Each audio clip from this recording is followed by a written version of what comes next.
Okay, good morning everyone. So ngayong umaga is ipapakita ko kung paano mag-encode sa ating LESF sa LIS. So first, kailangan natin ng stable internet connection, and then kailangan natin yung LESF forms na pinasa ng mga parents, and kailangan din natin ng browsing apps. So yun. So first is you need to open a browsing app like Google Chrome. So sa akin is gamit ko is ang Google Chrome. Wait, gamitan natin ng stylus kaya para mas ma-explain ko na mabuti.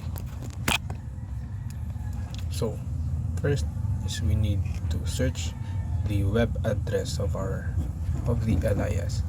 So type natin dito lis.deped.gov.ph.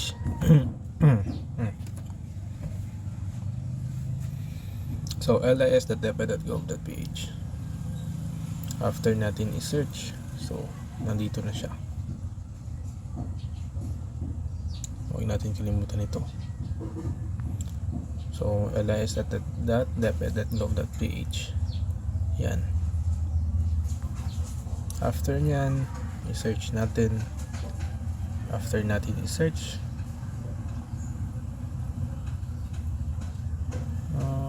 hintayin natin. Okay. So usually mag-login talaga. If hindi kayo makalogin using your username and password, try asking your LIS coordinators para i-reset nilang password nyo or ano. So if kayo naman if LIS coordinator kayo and hindi kayo makalogin, gamitin nyo account ng principal nyo para i-reset ang password nyo.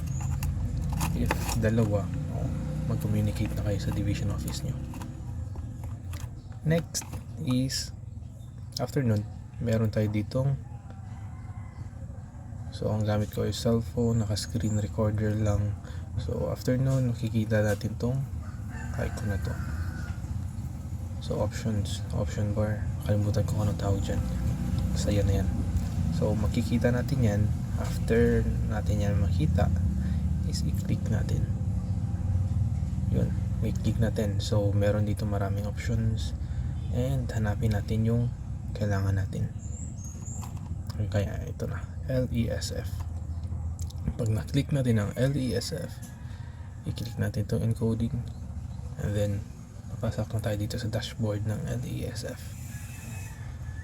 So yan. So meron tatlong bar dito. Hindi siya tide bar, hindi siya surf bar, basta bar ito siya sa LIS. So itong tatlong bar na to. So bawat isang bar merong drop down arrow. So marami kang pagpipilian dyan. So yan. So i-click natin to, lalabas ito ng apat na option: BMI, ADM, tile eruption, and LESF. So ang kailangan natin is itong LESF. Saan siya? Sa background noises. May construction sa ewan ko saan yan. Next is grade and classes. So LIS coordinator ako, kaya lumabas lahat ng grades pati sections or classes. Pero ang akin talaga na ang ginahandle ko talaga is ito lahat ng B, section B. So yan, sa extension class ako.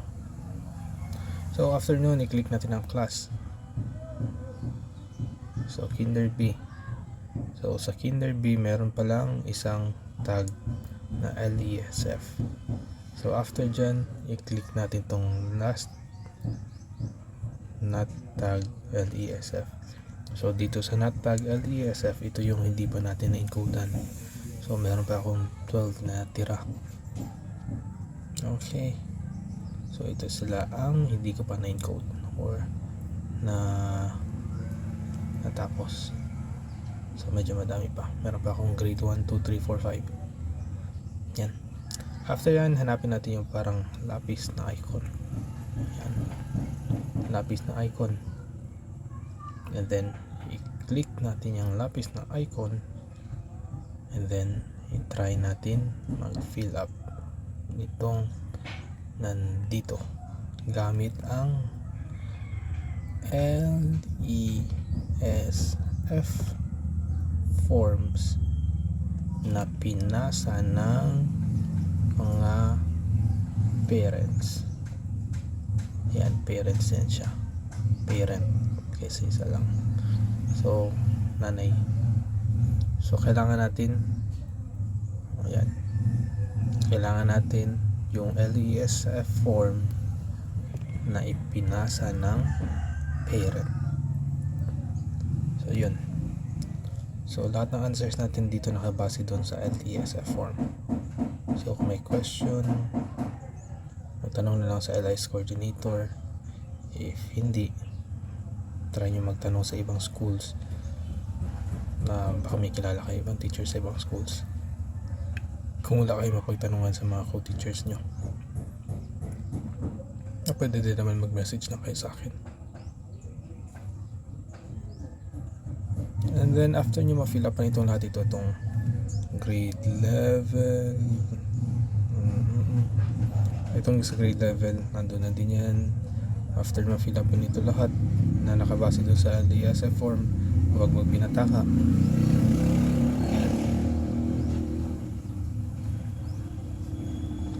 Yan. So, if may questions about dito sa pag-fill up, try nyo lang tanongin ang LIS coordinators nyo or kung sino naka-assign. After ma-fill up ang lahat, i-click natin itong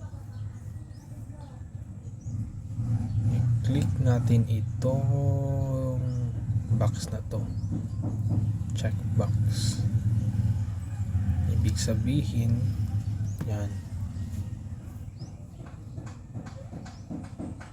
confidential, so mabuti na hindi ko gi-fill upan. Okay, so yan, after mag-click yan, merong lalabas dito na parang submit button.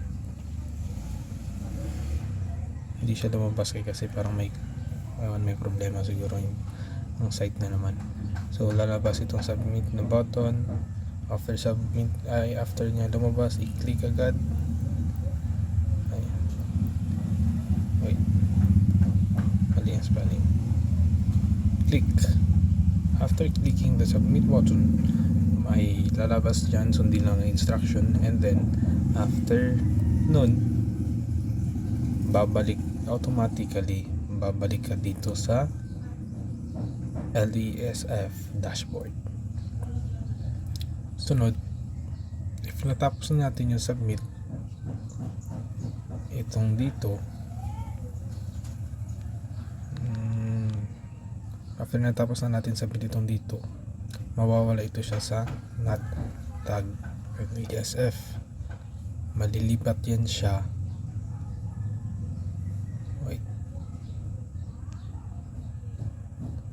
Malilipat yan siya dito sa tag as LESF. So isa pa lang na encode ko, kaya siya pa lang nandito. So after nun, babalik tayo dito. Next na naman na student or pupils or learners hanggang sa matapos natin. So paulit-ulit lang ang ating gagawin. So that's it. So thank you for watching, and do not forget to subscribe and like my videos. So thank you.